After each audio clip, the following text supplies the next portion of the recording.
How to determine the loading order of items through loading sequence.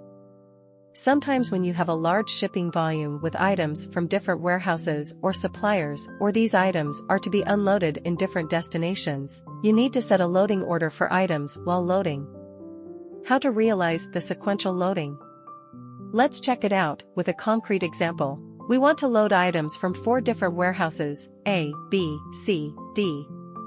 And we should load items from first A, then B, C, and at last D. So the loading order is A, B, C, and D. Since we have a large shipping volume, we choose to import the cargo data through an Excel template. Get the template. Copy and paste the name, quantity, and dimension. Then locate the loading sequence. Loading sequence is a relative value. The larger the value, the earlier the cargoes are loaded, and vice versa. Since we need to first load items from warehouse A, so determine the loading sequence of these cargoes as the largest number. Then items from B, C, items from D has the smallest loading sequence number.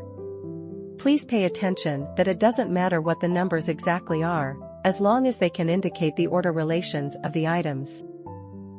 Save the template and then import it to the software.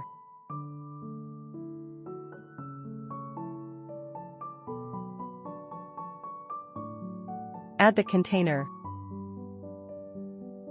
Then click Loading Result.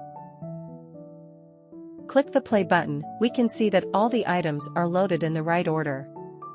Items from warehouse A are loaded first and then items from warehouses B, C, and last D.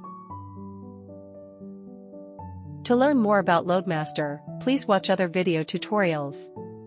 Or try by yourself at http://loadmaster.biz. A 30-day full-featured free trial is waiting for you.